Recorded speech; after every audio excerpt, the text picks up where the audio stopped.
आइए सुनते हैं जीवित पुत्री का व्रत कथा। व्रत तब तक पूर्ण नहीं माना जाता है जब तक इसकी व्रत कथा सुनी नहीं जाती है। जितिया व्रत को संतान की लंबी उम्र के लिए किया जाता है। 3 दिन तक चलने वाले इस व्रत के नियम बेहद कठिन होते हैं। इस व्रत में दूसरे दिन यानी कृष्ण पक्ष अष्टमी को पूजन होता है। व्रत तब तक पूर्ण नहीं माना जाता है जब तक इसकी व्रत कथा सुनी नहीं जाती है। इसलिए आज हम आपको जितिया व्रत की पौराणिक व्रत कथा सुना रहे हैं। नर्मदा नदी के पास एक नगर कंचनवटी था। उस नगर के राजा का नाम मलय केतु था। नर्मदा नदी के पश्चिम में बालूहट्टा नाम की मारूभूमि थी, जिसमें एक विशाल पाकड़ के पेड़ पर एक चील रहती थी। उसे पेड़ के नीचे एक सियारन भी रहती थी। दोनों पक्की सहेली थी। दोनों ने कुछ महिलाओं को देखकर जितिया व्रत करने का संकल्प लिया और दोनों ने भगवान श्री जितवाहन की पूजा और व्रत करने का प्रण ले लिया। लेकिन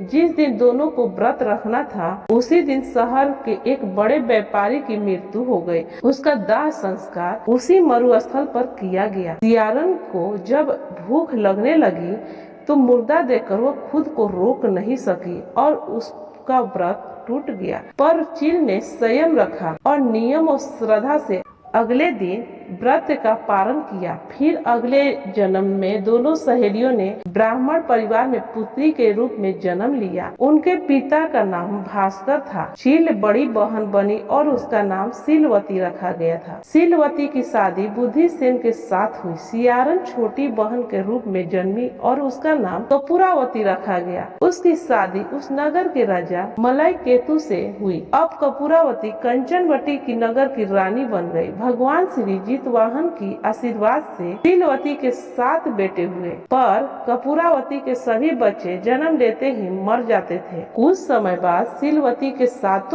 पुत्र बड़े हो गए। वे सभी राजा के दरबार में काम करने लगे। कपूरावती मन ही मन में उन्हें देखकर ईर्ष्या की भावना आ गई। उसने राजा से कहकर सभी बेटों का सर काट दिए। उन्हें 7 नए बर्तन मंगवाकर उसमें रख दिए और लाल कपड़े से ढककर सीलवती के पास भिजवा दिए। यह देख भगवान जितवाहन ने मिट्टी के 7 भाइयों के सर बनाए और सभी के सिर को उसके धड़ से जोड़कर उन पर अमृत छिड़क दिया। इसमें उनमें जान आ गई। 7 युवक जिंदा हो गए और घर लौट गए। जो कटे सर रानी ने भेजे थे वे फल बन गए। दूसरी ओर रानी कपूरावती बुद्धिसेन के घर से सूचना पाने को व्याकुल थी। जब काफी देर सूचना नहीं आई तो कपूरावती स्वयं बड़ी बहन के घर गए। वहाँ सबको जिंदा देखकर वह सन्न रह गई। जब उसे होश आया तो बहन को उसने सारी बात बताई। अब उसे अपनी गलती का पछतावा हो रहा था। भगवान जितवाहन की कृपा से सीलवती के पूर्व जन्म की बातें याद आ गई। वो कपूरावती को लेकर उसी पाकड़ के पेड़ के पास गई। वहां जाकर कपूरावती को पिछले जन्म की सारी बात याद आ गई, जो उसने जितवाहन भगवान का व्रत करने का संकल्प लिया था। उसी संकल्प को नहीं पूरा करने से कपूरावती के साथ ऐसा हुआ। जितनी देर वह व्रत रख पाई थी तो उसका बच्चा जिंदा रह पाता था। जब वो आधे से व्रत तोड़ दी थी तो उसका बच्चा मर जाता था। और सीलवती जो चील अगले जन्म में थी वह बहुत नियम धर्म से व्रत को रखती थी, इसलिए अगले जन्म में भी उसके बच्चे जीवित रहते थे। और इस जन्म में सीलवती एक ब्राह्मण के घर में एक सुंदर कन्या का जन्म लिया और बहुत नियम श्रद्धा भक्ति से उसने सारे व्रत किया। जब शादी हुई तो उसने जीवित पुत्रिका का व्रत सुना करती थी और कुछ महीनों में वह माँ बन गई तो उसने स्वयं इस जीवित पुत्रिका का व्रत बहुत श्रद्धा भक्ति से करने लगी। इसलिए सीलवती के 7 पुत्र जीवित रहते थे और उसने नियम धर्म से उस व्रत का पालन किया। इसलिए जितवाहन भगवान उसके बच्चे की सदैव रक्षा करते थे कि ये हमारे भक्त के बच्चे हैं। इसलिए तो उन्होंने सारी छल कपूरावती को देख रहे थे कि कैसे ये हमारी भक्त को रुलाना चाहती है और इसे कष्ट देना चाहती है। इसलिए तो भगवान स्वयं फिर से सीलवती के बच्चे को जीवित किया और एक तरफ कपूरावती को कच्चा मांस खाकर अपना पेट भरती थी और उसके मुंह खून लगी रहती थी। वह भला किसी को क्या सुख देती, वह तो एक मांसाहारी जानवर थी। उसने जितवाहन भगवान की पूजा व्रत करने का संकल्प तो ले लिया था, परंतु उसका मन नहीं माना कि वो एक दिन थोड़ा भूखी प्यासी तो रह सके। वह तो मांस देखकर टूट पड़ती थी और प्रण भी किया कि मैं व्रत रखूंगी। तो जितनी देर वह उपवास रही तो उसके बच्चे उतनी देर तक जीवित रहते थे, और जब वह मांस खाकर व्रत आधे से तोड़ देती थी तो उसके बच्चे मर जाते थे। ऐसा करने से उस सियारी अपना संकल्प भी भूल गई थी और मांस खाती रहती थी। अगले जन्म सीलवती की छोटी बहन कपूरावती बनी। देखकर सीलवती की सुंदरता, प्यार और भक्ति भाव तभी से वह जलती थी, और जबकि कपूरावती ना ही सुंदरता, ना ही भक्ति भाव, ना ही प्यार नाम की चीज थी। वह सुबह उठकर भगवान की पूजा भाव भी नहीं करती थी और हमेशा मांसाहारी भोजन किया करती थी और सीलवती से जलती रहती थी। सीलवती सुबह उठकर भगवान को प्रणाम करती थी तथा पूजा पाठ करके अपने माता पिता की सेवा करती थी। इसलिए तो सीलवती को सारे सुख मिले और शादी हुई तो उसके पति भी सुंदर, स्वाभाविक, बुद्धिमान पति का प्यार मिला। उसके कुछ दिनों बाद जब वह माँ बनी तो और जब बच्चे बड़े हो गए तो सभी बच्चे इतने सुंदर तथा स्वाभाविक हुए।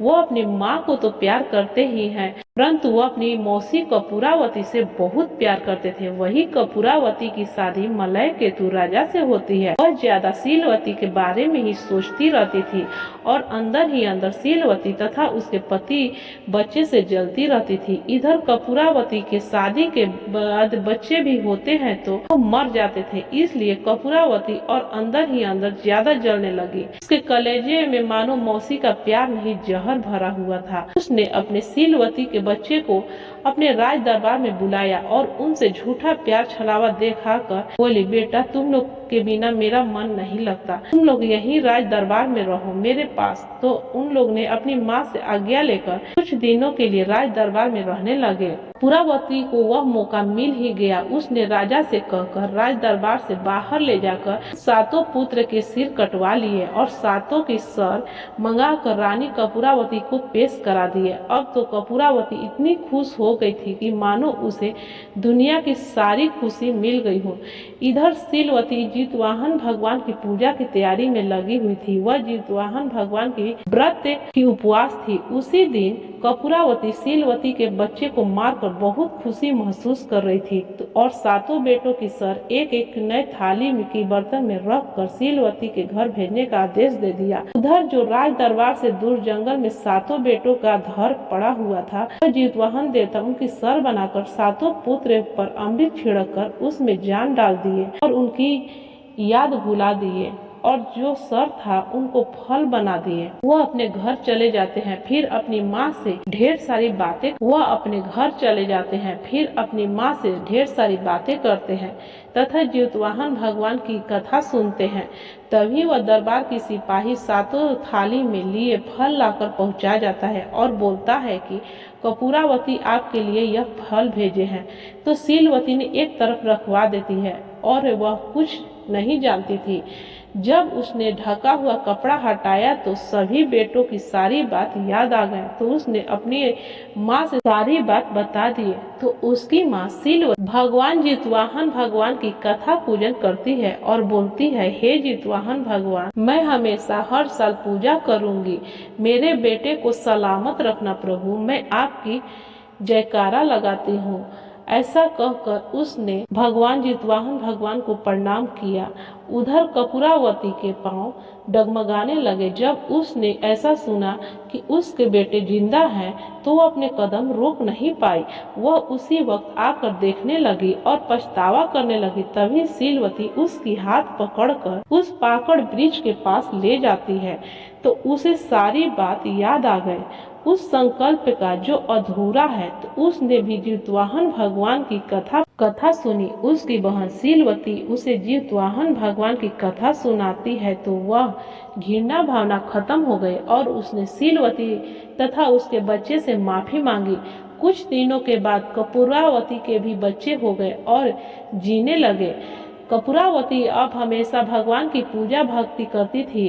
अब सीलवती जैसा व्यवहार आने लगे। कपूरावती को भी सारे सुख मिलने लगे। अब वह भी 4 पुत्रों की माँ बन गई और हमेशा हर साल जितवाहन भगवान की पूजा व्रत करने लगी। अब दोनों बहनों में बहुत प्यार सम्मान रहने लगा तथा खुशी जीवन बिताने लगे। तो सब बोलिए जितवाहन भगवान की जय।